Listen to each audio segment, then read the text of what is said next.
नहीं है कि मैं आपसे छुपा रही हूँ, मैं बताऊंगी आपको। ये क्लिकबेट नहीं था, मेरे दिल की एक आवाज़ थी जो आप तक पहुँच गई। Good morning guys, welcome to Indian mom studio. Just shower लिया और अभी कपड़े लगा रही हूँ वॉशिंग के लिए। और आजकल धूप देखो कितनी जल्दी हो जाती है और खूब तेज़ धूप निकल रही है इस टाइम पे।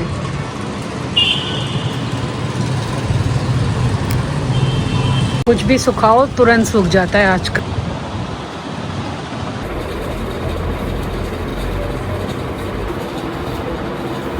दिन में भी पर्दे डाल के रखने पड़ते हैं वरना बहुत ज़्यादा तेज़ धूप आती है इस रूम में तो खास तौर से।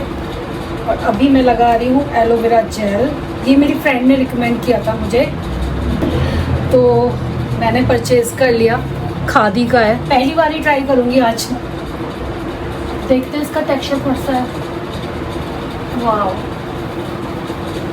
अच्छा है यार, पसंद आया मुझे। उसको मुझे थैंक यू बोलना पड़ेगा, वाकई बहुत अच्छा है। उसने बोला था हेयर में लगाने के लिए कि कभी तू हेयर मास्क लगाती है ना तो उसमें एलोवेरा जेल लगाया कर मिला के, थोड़ा सा कोकोनट ऑयल, ये तीनों चीज़ें मिला के तब बालों में लगाया कर, तो बाल बहुत अच्छे हो जाएंगे तेरे। तो मैंने इसी वजह से मंगाया है, लेकिन इसे स्किन पे भी लगा सकते हो और बालों में तो लगा ही सकते हो। और मेरा रीसेंट फेवरेट ये वाला लिप बाम, इसे मैं कैसे भूल सकती हूँ। डॉट एंड की का लिप बाम है, बहुत अमेजिंग है। काफ़ी नेचुरल शेड है इसका और साथ ही में बहुत हाइड्रेटिंग भी है।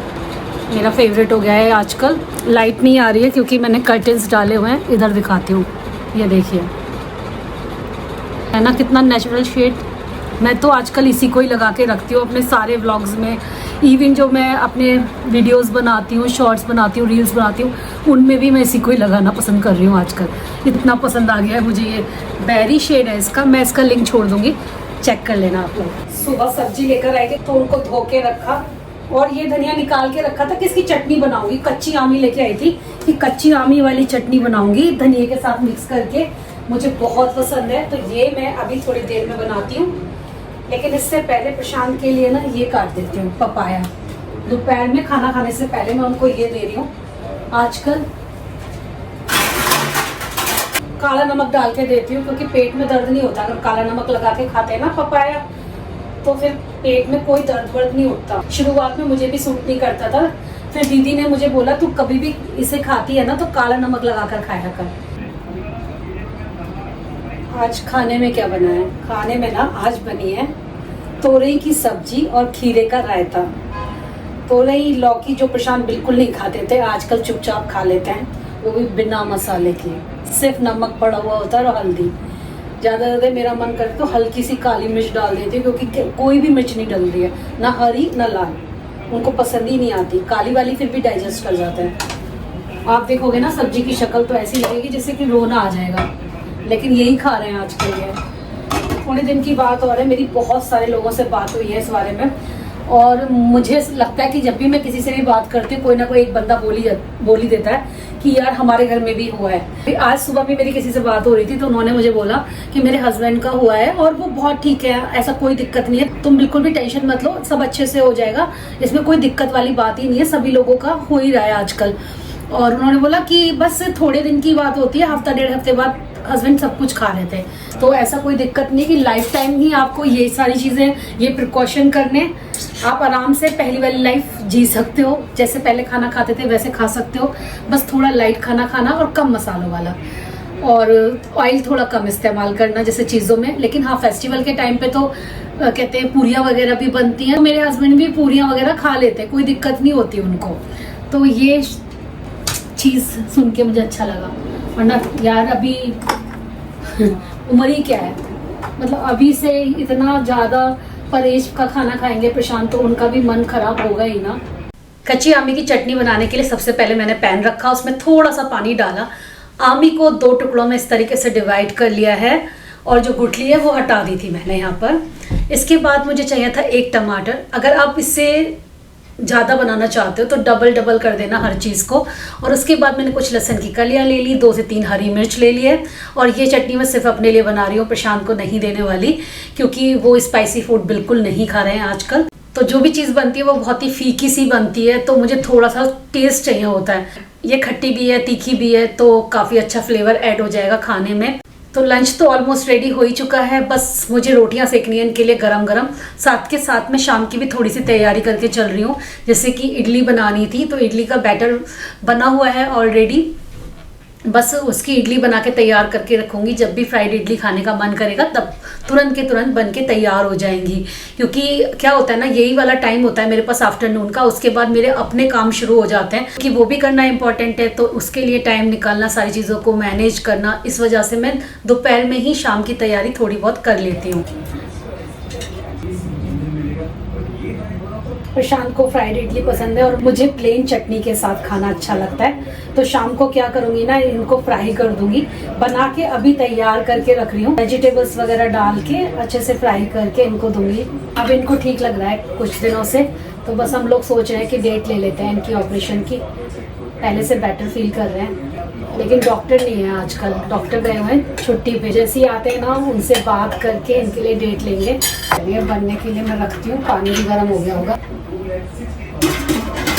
तो सारी चीज़ों में अच्छे से स्टीम लग गई थी, बहुत सॉफ्ट हो गए थे, तो बस निकाल के इस तरीके से गूदा जितना भी था वो मिक्सी जार में डाला, टमाटो डाल दिए, साथ में गार्लिक को पील करके डाल दिया, थोड़ी सी मैंने इसमें अनियन भी डाली थी, थोड़ा सा धनिया पत्ती, इसी के साथ इसमें थोड़े मसाले, कश्मीरी लाल मिर्च, काला नमक, साबुत जीरा और थोड़ा सा चाट मसाला, और इसको बस पीस लेना है बिना पानी डाले। चटनी बनके तैयार है, काफ़ी टेस्टी लगती है ये, थोड़ी सी खट्टी होती है क्योंकि इसमें कच्ची आमी पड़ी हुई है।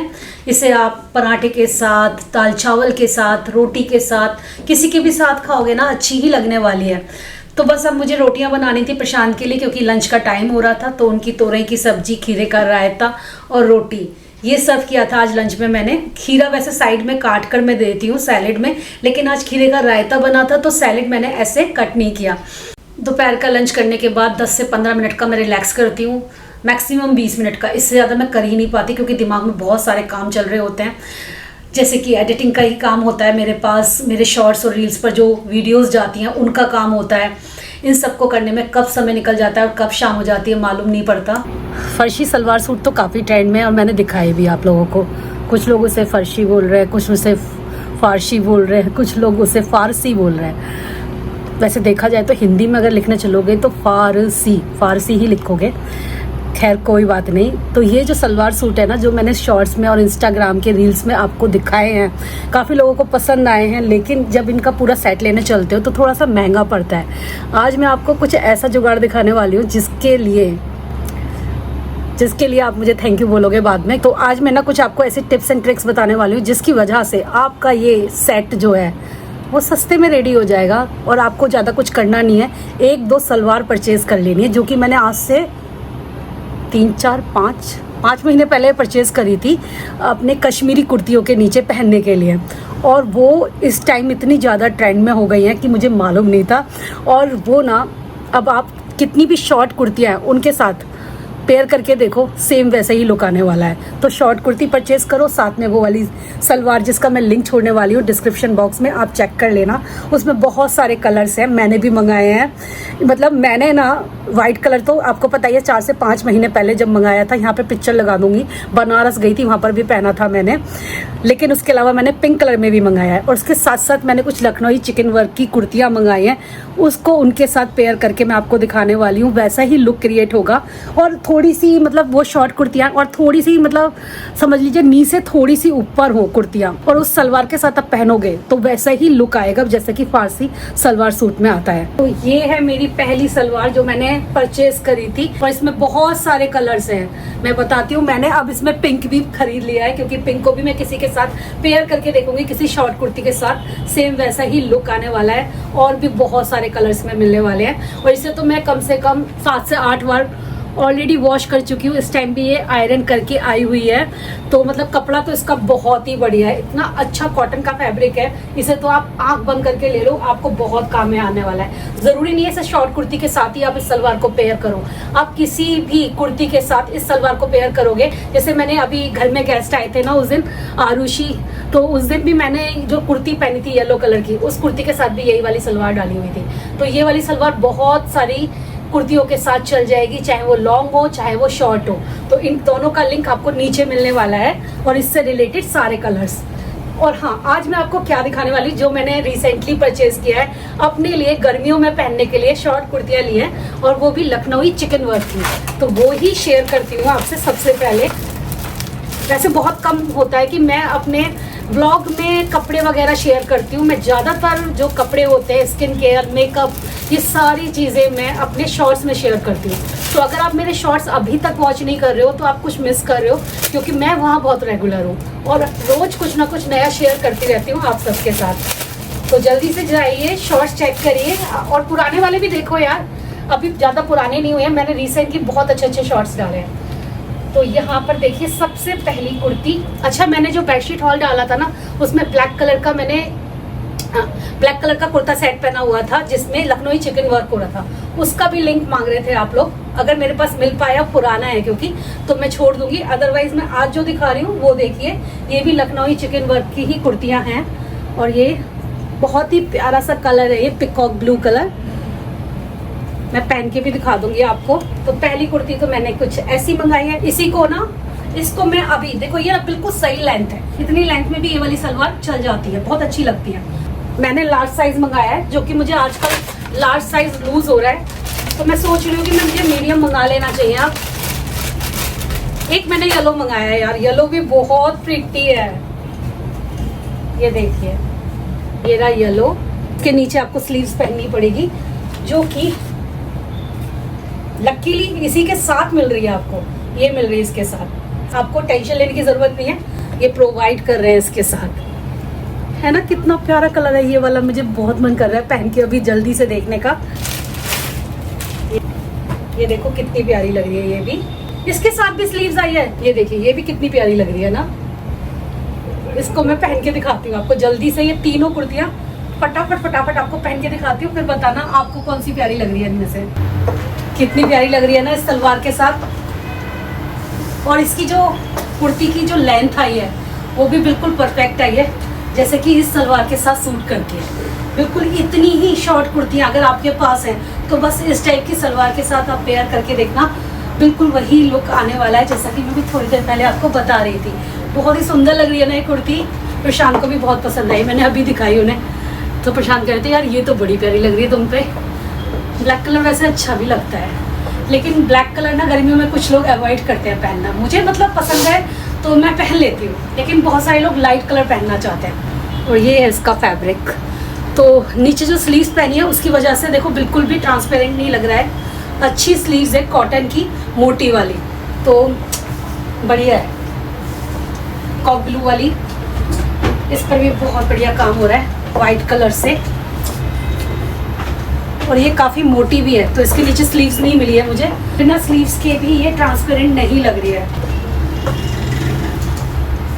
बैक से कुछ ऐसा डिज़ाइन है, फ्रंट में ऐसा है, ये भी सलवार के साथ जा रही है, आप इसे जीन्स के साथ भी पेयर कर सकते हो।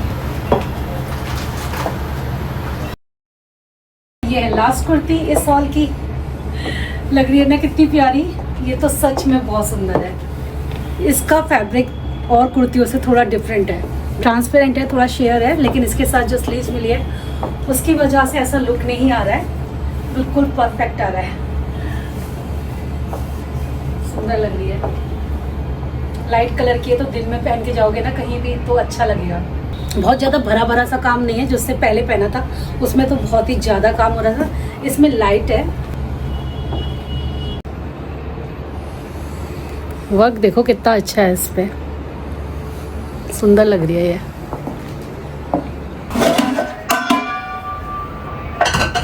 शाम की चाय बनाती हूँ अपने लिए, प्रशांत ने तो शाम की चाय पीना ही छोड़ दिया है, वो नहीं पीते हैं। मैंने इडली बना के दोपहर में ही तैयार कर ली थी, ये सोच के कि शाम को इडली खाएंगे, क्योंकि इन्होंने मुझे बोला कि मेरा इडली खाने का मन कर रहा है, फ्राइड इडली, लेकिन अब बोल रहे हैं कि नहीं मैं शाम को कुछ भी नहीं खाऊंगा, बस तुम मुझे वो दे देना कॉर्नफ्लेक्स, दूध में डाल के मैं वो ही खाऊंगा। और यहाँ पे इडली पूरी बन के तैयार है। अब मैं जब ये नहीं खाते ना रात का खाना तो मुझे खुद ही नहीं भूख लगती, तो अब ये क्या होने वाला है, ये फ्रीज में जाएंगे। अब सुबह ब्रेकफास्ट में इन्हें फ्राई करके तैयार करूँगी। अगर ऐसा मालूम होता ना तो मैं रेडी करती ही नहीं। सुबह कुछ बोलते हैं, शाम को कुछ बोलते हैं। बहुत ज़्यादा ना अनप्रेडिक्टेबल हो गए हैं प्रशांत इन कुछ दिनों से, तो बहुत ही ज़्यादा। उन्हें खुद नहीं पता होता कि उन्हें क्या खाना है। थोड़ी देर पहले बोलेंगे मुझे ना ये खाना है, उसके बाद थोड़ी देर बाद बोलते हैं ये तो मैं नहीं खाऊंगा, इससे तो मेरे पेट में दर्द हो जाएगा, दिन भर रहने दो, इसको मत बनाओ। और शाम को तो अक्सर ही खाना खाना छोड़ दिया है, मतलब खाना खाना ही नहीं चाहते शाम के टाइम। वो तो अच्छा है, मैंने अपने आप को ना कामों में बिजी कर रखा है, जिसकी वजह से मेरा मन लगा रहता है। वरना जब कशिश छोड़कर गई थी ना, उसके बाद अगर कोई काम ना हो तो माएँ तो बस दिन भर यही सोचती रहे बच्चों के बारे में, घर के लिए, और दिन भर परेशान होती रहे। मेरा दिमाग ना मेरे कामों में इतना बिजी हो जाता है कि मुझे और कुछ सोचने की फुर्सत ही नहीं होती है कि ये ख़त्म करो, फिर वो ख़त्म कर लो, अब ये वाला काम पेंडिंग है, अब ये कर लो, जो टाइम बचता है किचन में आके किचन कर लो। मैंने देखा है वरना लोग ना डिप्रेशन में चले जाते हैं। मेरी ही जान पहचान में है, उनके बच्चे जब बाहर गए थे तो वो बहुत ज़्यादा डिप्रेशन में आ गई थी और हॉस्पिटल में एडमिट रही थी कुछ दिन। तो इस डिप्रेशन से बाहर आने के लिए फिर भी लाख समझाने के बावजूद भी नहीं समझ आ रहा था। लेकिन तब मैंने ये सोचा कि भगवान शायद आपने मुझे ये जो काम दिया है ना, इसमें मैं पूरी तरीके से बिज़ी रहती हूँ, मुझे ज़्यादा सोचने की फुर्सत नहीं होती। और जब मेरे पास खाली टाइम होता है तो मैं भी सोच ही रही होती हूँ, कशिश को याद कर रही होती हूँ, रो रही होती हूँ। इनकी तबीयत को देख के मुझे रोना आ जाता है कि यार क्या अच्छा खासा खाना पीने वाला इंसान, जिसको अच्छा मतलब पसंद हो अच्छा खाना खाना, और फिर वो बिल्कुल खाना ना खा पाए, सोचो बुरा लगता है। और यही इसी चीज़ की वजह से मैंने भी रात का खाना छोड़ दिया।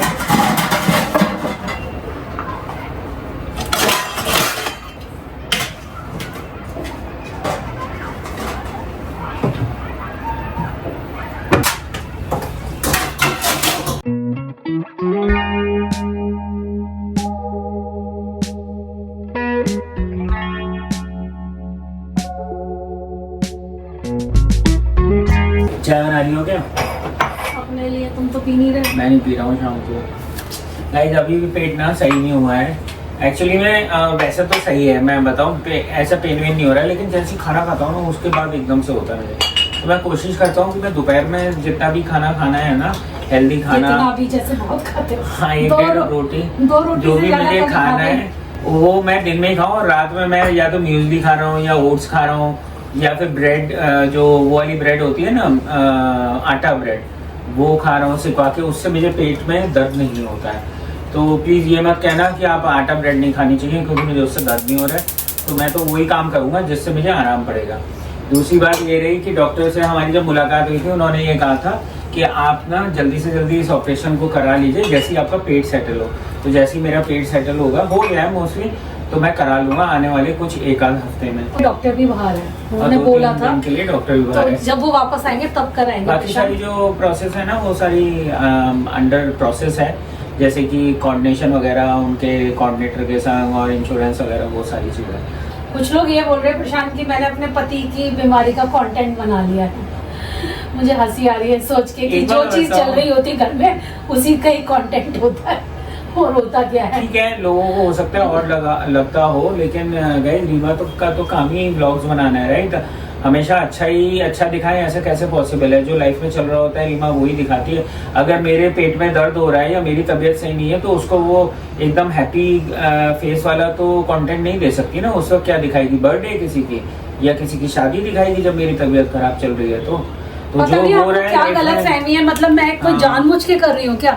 मुझे मजा आ रहा है। कितने सारे यूट्यूबर्स पे मैंने खुद ने कंटेंट देखा है, उनके घर में मक्खी भी छींकती है तो they just create a content, right?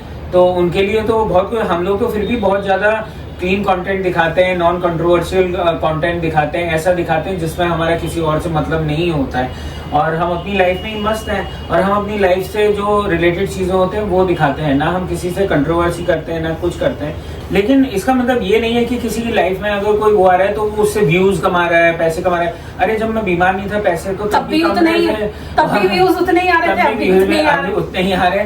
कोई फर्क नहीं है इन चीजों से, मुझे ना ही पड़ता है फर्क।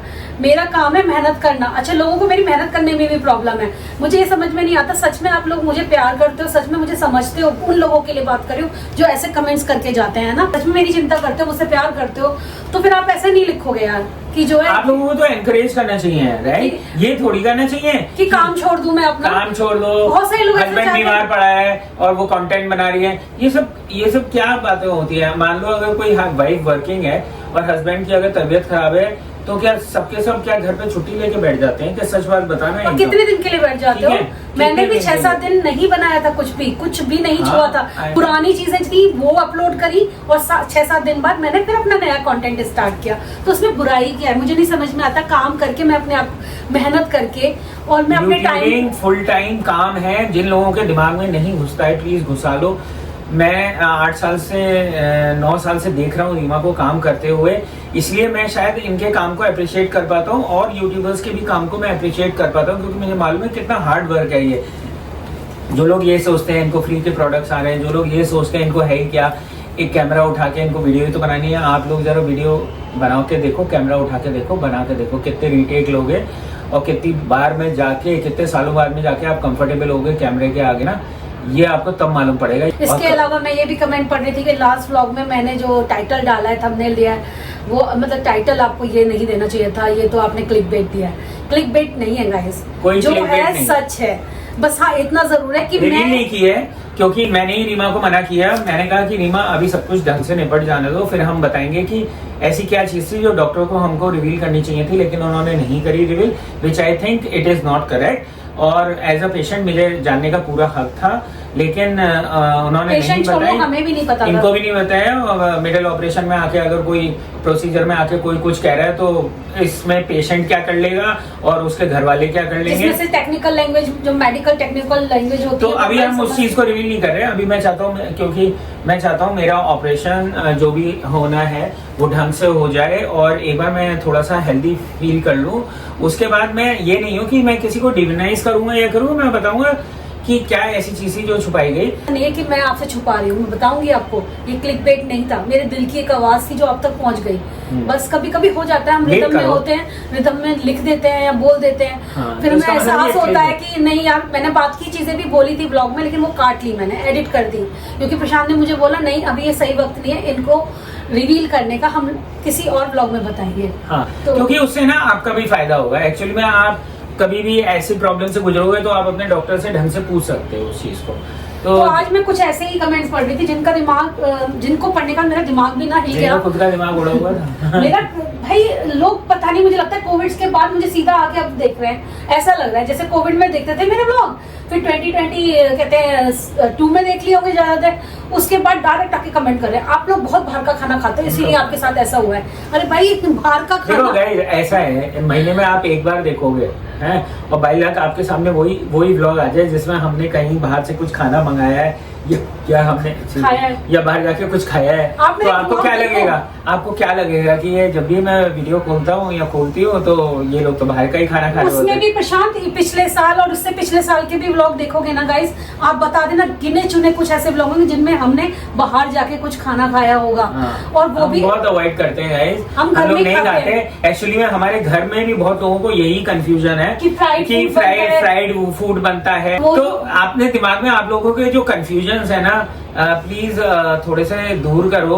मैं तो रिलेटिव्स को भी ये बोलूंगा कि बहुत अनहेल्दी खाना खाते हैं। अरे भाई बाहर से खाते हैं या घर पे खाते हैं उससे क्या फर्क है? वो बाहर से नहीं खाते हैं, वो लोग घर पे बना के छोले भटूरे और फ्राइड राइस। बैलेंस डाइट लेनी चाहिए, ना ज्यादा बाहर खाओ ना ज्यादा घर में ऐसा खाओ, बीच का खाओ। अभी पिछले 2 साल से, अगर 1.5 साल से भी अगर आप मेरे ब्लॉग कंटिन्यूएशन में देखोगे ना, आप देखोगे मेरे खाने के पैटर्न में कितना बड़ा चेंज आया है। मैं रोज रेसिपीज वीडियो भी नहीं बनाती, रोज व्लॉग भी नहीं डाल रही हूँ, आप खुद देख सकते हो। तो कोई कैसे अंज्यूम कर लेता है कि मैं रोज घर में ऐसे खाने खा रही हूँ, जबकि मेरे व्लॉग ही वीक में 3 आते हैं। और उसके ऊपर मैं तो कह रहा हूँ कि लोगों के घर में मैंने देखा है कि राजमा छोले, हाँ, दाल मखनी हर हफ्ते में 1 बार 2 बार बन रहा है। हमारे घर में नहीं बनते ये सब चीजें, हमारे घर में महीनों में 1 बार बनता है ये खाना। लेकिन किसी ने ना अगर दिमाग में गलत सोच ही लिया कि इनके यहाँ होता है इसलिए हो रहा है। वो कुछ भी करो तुम, वो गलत ही सोचेगा। ऐसे नहीं होता है गाइस। हमने तो बदल लिया है अपने आप को, आप भी बदल लीजिए अपनी थिंकिंग को भी और अपनी डाइट को भी हमने बदल लिया है। आके ना इतने बड़े बड़े कमेंट्स करके ऐसे मत टाइप करो जैसे आप बहुत ज्ञानी महात्मा हैं आप लोग, और हम लोग तो बिल्कुल पागल हैं, हमारे पास तो दिमाग ही नहीं है। मैंने भी अपने डाइट को बहुत चेंज किया है और पिछले 6 महीने से तो बहुत ही स्ट्रिक्ट डाइट पर है। तो ऐसे भी लोग देखें जो बिल्कुल प्योर घर का खाना खाते हैं, बाहर से खाना एकदम प्योर लाते हैं, सब कुछ करते हैं, लेकिन उनके घर में भी दिक्कतें होती हैं। प्रॉब्लम है, सबके घर में मेडिकल प्रॉब्लम होती है भाई। Good morning guys. तो ये है अगले दिन की सुबह, और सुबह की शुरुआत होती है एक अच्छे से ब्रेकफास्ट के साथ। ज़्यादातर मैं अपना आजकल ब्रेकफास्ट जो है हाई प्रोटीन रखना पसंद करती हूँ, लेकिन कल रात की इडलियाँ बच गई थी, तो आज तो भाई फ्राइड इडली ही बननी थी घर में ब्रेकफास्ट में। तो मैंने सारी वेजिटेबल्स वगैरह चॉप कर ली थी और ये इडली निकाल के मैंने साइड में रखी। गाइस मैंने ब्लिंकिट से ना ये 2 चटनियाँ मंगाई थी, एक थी कोकोनट चटनी और दूसरी थी टमाटो चटनी। टमाटो चटनी आप लोग ज़रूर ट्राई करना, ये सेम ब्रांड की है जिसकी मैंने बैटर वगैरह मंगाती हूँ। ये वाली चटनी आपने अगर अभी तक ट्राई नहीं करी है, ट्राई करके देखना। अगर आपका मन नहीं कर रहा है घर में बनाने का, बहुत ही बेस्ट ऑप्शन है, बहुत ही बढ़िया है, मज़ा आ जाएगा आपको खा के। अम्मास की ये वाली चटनी भी अच्छी है, लेकिन ये वाली मैं पहले भी ट्राई कर चुकी हूँ, ये मैंने रिसेंटली ट्राई करी, मज़ा आ गया लिटरली। अगर आपको टमाटो चटनी पसंद है ना डोसा इडली के साथ, मज़ा आ जाएगा आपको। फ्राइड इडली बनाने के लिए मैंने सबसे पहले थोड़ा सा ऑयल लिया है, उसमें थोड़ा डाला है राई के अलावा इसमें मैंने डाली थी सारी वेजिटेबल, जिसमें मेरे पास थी कैबेज और 3 तरह की बेल पेपर और अनियन। इडली को मैंने लंबा लंबा चॉप कर लिया था, क्योंकि सारी वेजिटेबल मैंने लंबी लंबी ही चॉप करी थी, तो मैंने सोचा इनको भी ऐसे ही रखते हैं। फिर मैंने इडली इसके अंदर डाल दी और उसके बाद मैंने इसमें डाला था नमक, थोड़ा सा काली मिर्च का पाउडर और आधा चम्मच या 1 चम्मच के करीब मैंने टमाटो केचप डाला था। अभी बस सिर्फ इतना ही डाल रही हूँ, क्योंकि ये प्रशांत भी खाने वाले हैं फ्राइड इडली, तो इसलिए मैंने ना तो यहाँ पर विनेगर का इस्तेमाल किया, ना ही रेड चिली या ग्रीन चिली सॉस का। इनको सर्व करने के बाद मैंने अपने लिए डाली थी कुछ चटनियाँ, जो आपको दिखा दूंगी। तो आजकल ऐसे ही चल रहा है, 2 तरह का सामान बन रहा है घर में, इनके लिए पहले निकाल देती हूँ। मुझे कुछ तीखा वगैरह खाना होता है तो बाद में डालती हूँ। मैंने अपने में डाला था ये हॉट चिली सॉस, और उसके साथ साथ मैंने जो आपको भी थोड़ी देर पहले चटनी नहीं दिखाई थी टमाटो वाली, आईडी की है शायद, तो बस इसको डाल लिया था, उसी से बहुत अच्छा स्वाद आ गया था। तो गाइज यही था आज का व्लॉग। इस व्लॉग को करते हैं यहीं पर एंड, मिलेंगे कल आप लोगों से और बढ़िया से व्लॉग के साथ। तब तक के लिए bye bye, love you all.